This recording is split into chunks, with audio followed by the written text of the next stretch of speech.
भक्ति क्या है? अगर आप में विचार की सामर्थ्य है तो क्या नहीं बन जाइए। आप में पुरुषार्थ की क्षमता है तो कर्म को ऊंचे से ऊंचे स्तर तक ले जाइए।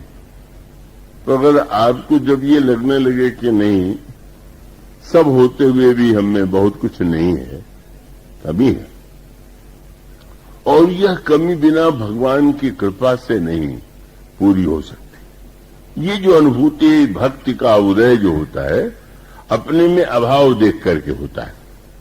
कि जब हम अपनी विशेषता देखते हैं तो चाहे हम ज्ञानी बने, चाहे हम कर्मयोगी बने, पर जब हम अपने में अभाव का अनुभव करते हैं तब हम ये अनुभव करते हैं कि सब कुछ होते हुए भी ईश्वर की कृपा, ईश्वर के अनुराग के बिना जीवन पूर्ण नहीं होगा। और इसलिए विश्वामित्र जी को जब यह अनुभव हुआ, ये अनुभव वशिष्ठ जी को भी पहले हो चुका।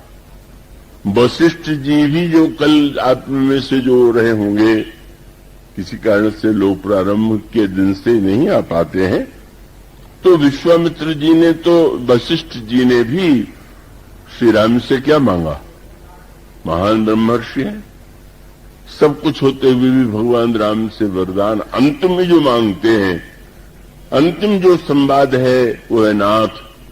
उन्होंने श्री राम को शिष्य कह करके नहीं, स्वामी कह करके एकांत में पुकारा, नाथ एक वर मांगो, राम कृपा करि देव, जन्म जन्म प्रभु पद कमल कबहु घटे जनिनेव। मैं चाहे मेरे जितने जन्म हो, आपके चरणों के प्रति मेरी प्रीति भक्ति बनी रहे। और इसका अर्थ है, अगर गुण है, सामर्थ्य है, तो गुणाभिमान होना स्वाभाविक।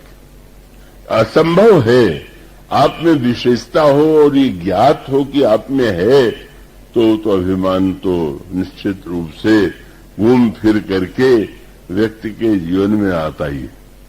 और जब तक अभिमान आता है तब तक तो जीवन कहीं न कहीं मनुष्य को अंत में यहां तक कि ज्ञान का भी अभिमान हो जाए तो रामायण में कहा गया, जे ज्ञान मान विमत्त तो भव हरणी भक्ति न आदरी, ते पाई सुर दुर्लभ पदादपि परत हम देखत हरी। जो ज्ञान पाकर के ज्ञानी होने का अभिमान कर लेते हैं, तो वेद भगवान की स्तुति करते हुए कहते हैं कि वो ऊंचे से ऊंचे उठ करके नीचे गिर जाते हैं। और इसका अर्थ है कि जो नीचे है वो गिरेगा, थोड़ी चोट लगेगी, और ऊपर चढ़ा और वहां से गिरा तो फिर हड्डी पसली चूरे बिना नहीं रहेगी। इसलिए मानो यह अनुभव होना असमर्थता, सामर्थ्य का सदुपयोग करते हुए अगर आपको यह लगता है कि आप सब कुछ कर सकते हैं तो ठीक है, आपको भक्ति की आवश्यकता नहीं। पर अगर ये लगता हो कि नहीं, बिना भगवान के अनुराग और भक्ति के यही अनुभूति महर्षि विश्वामित्र जैसे ऋषि के स्वयं के समान वंदनीय पूज्य और समस्त सद्गुणों से युक्त होते हुए भी जो अनेक जिस तरह से वे सौंदर्य देख करके मेनका का मुग्ध होते हैं, और अनेक घटनाएं उनके जीवन में जो कमियां हैं उसकी ओर संकेत है। इसको मेरे द्वारा की गई निंदा न समझ लीजिएगा, मैं तुलना में बात कर रहा हूं। हमारे आपकी अपेक्षा तो उनकी कोई तुलना ही नहीं हो सकती।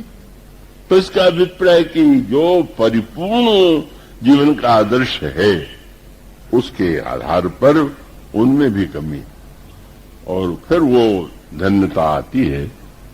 और उस धन्यता का अभिप्राय है जब उन्होंने अनुभव कर लिया कि यह तो बिना ईश्वर के नहीं संपन्न होगा। ईश्वर ही सुबाहु को मार सकता है, ईश्वर ही मारीच को, और ईश्वर ही ताड़का का। और तब यह जो भावना का उदय था, यही अनुराग है, यही भक्ति। और तब ये सोचने लगे ईश्वर कहाँ मिलेगा। लेकिन जब उन्होंने नेत्र मूंद करके देखा तो एक नया बदलाव इनके जीवन में आ गया। दिखाई पड़ा कि ईश्वर ने तो सूर्य वंश में महाराज दशरथ के घर में जन्म ले लिया है। पहला बदलाव आया क्या? क्यों मैं इतने वर्ष तक तपस्या करता रहा कि लोग मुझे क्षत्रिय से ब्राह्मण समझे। मैंने मान लिया कि ब्राह्मण बन जाना सबसे ऊंची बात है। अगर मुझे पता होता कि ईश्वर क्षत्रिय के घर में जन्म लेने वाला है तो ये समय क्यों गंवाता। किसी जाति विशेष में जन्म लेने से बड़ा समाज में व्यक्ति भले ही मानता हो, लेकिन ईश्वर की प्राप्ति का संबंध तो जाति से नहीं। मानो वह धारणा से मुक्त हो जाना बड़ा कठिन है। ये संस्कार जो मन में बैठ जाता है, मैं ऊंचा हूं, अरे क्या रखा है इसमें। मानो वह आकांक्षा जिसके लिए कितने हजार वर्ष उन्होंने लगा दिए थे, वो आकांक्षा लगा कि कुछ नहीं, या कोई अर्थ नहीं। और सबसे बड़ी महानता उनकी अब आई। और महानता क्या कि अब जो है श्री राम को पाना है। श्री राम ने जन्म लिया है तो क्षत्रिय परिवार में लिया है, और उससे भी बड़ा व्यंग्य है कि उस क्षत्रिय के घर में जन्म लिया है जिसके आचार्य वशिष्ठ हैं, जिनसे मेरा जीवन भर झगड़ा रहा। अब मैं क्या करूं?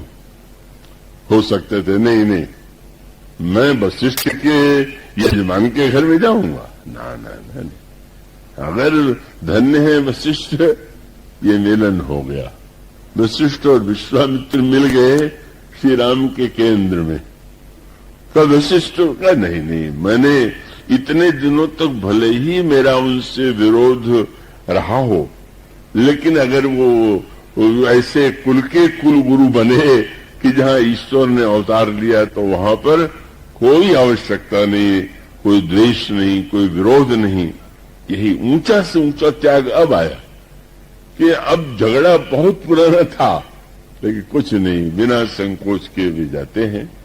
मानो सूत्र यही है कि श्री राम और श्री सीता जी का विवाह जो है, उसका जो एक मनोवैज्ञानिक और शास्त्रीय और क्रमिक वर्णन किया गया है, उसका तात्पर्य है कि कितना महानतम कार्य संपन्न हुआ। दूरी समाप्त हो गई दो महापुरुषों की, और कितना संकोच छोड़ करके श्री राम श्री लक्ष्मण को मांगने के लिए पहुंच गए। और कैसे एक बार दशरथ की ममता न देने के लिए प्रेरित करने लगी, क्योंकि जो महात्मा जी आए हैं वो धन लेने नहीं आए हैं, वस्तु नहीं, उनको तो बस अनुज समेत देहु रघुना था। और फिर वशिष्ठ जी की धन्यता ये है, ये नहीं कि अब ये तो हमारे विरोधी हैं, इनको हम अपने चेलों को क्यों दें। चेलों को और गुरुओं के लिए कोई लड़ाई हो जाती है। हमारा चेला दूसरे का चेला कैसे बन गया, और किसका गुरु किसका चेला। लेकिन वो समझ के निरख राम दो गुरु अनुरागे। श्री राम के गुरु कौन? बोले वशिष्ठ जी और विश्वामित्र जी। और वशिष्ठ जी की धन्यता यह थी कि अपने शिष्य को इतना योग्य बनाने के बाद भी उन्होंने विश्वामित्र जी को दिलाने में सहयोग दिया। अगर वो नहीं देना चाहते हैं तो स्पष्ट संकेत कर दिया, राजन इस बात को मत भूलो, तुम्हारे पुत्र नहीं थे। और पुत्र कैसे मिला? यज्ञ के द्वारा। यज्ञ ऋषि ने कराया और तुम्हें 4 पुत्र मिले। आज एक ऋषि का यज्ञ पूरा नहीं हो रहा है। जिस यज्ञ से तुमने 4 पुत्र पाए, क्या तुम 2 भी देने में कृपणता करोगे? और सचमुच तब वशिष्ठ बहुत विधि समझावा। मानो एक नई माने रामायण में विश्वामित्र जी का चरित्र पढ़े तो कल्पना भी नहीं हो सकती कि वो कभी क्रोधी भी थे, या जल्दी से नाराज हो जाते थे, या शाप दे देते थे। इसलिए बहुत मीठी बात गोस्वामी जी ने लिखा कि श्री राम के इस विवाह प्रसंग में तो बहुत सी ऊंची ऊंची घटना हुई। तो विवाह के बाद माताएं बैठ के चर्चा करने लगी कि ताड़का को इन्होंने मार दिया, सुबाहु को मार दिया, अहिल्या का उद्धार कर दिया, शंकर जी का धनुष तोड़ दिया। इन कामों में से कौन सा काम सबसे ऊंचा? आप जानते हैं क्या निर्णय हुआ? बोले इन दोनों की सबसे बड़ी सफलता ये है कि कौशिक से को ही बस किए दो भाई। इन दोनों भाइयों ने क्रोधी विश्वामित्र को अपने अनुकूल बना लिया और उनका क्रोध मिटा दिया। इससे बढ़कर के और कोई बड़ा कार्य नहीं। कितनी बड़ी बात! बाहर की ऊंचाई नहीं, हमारे मन में जितनी ऊंचाई आवे विकार शून्य हो, हमारा अंतःकरण उतना शुद्ध है।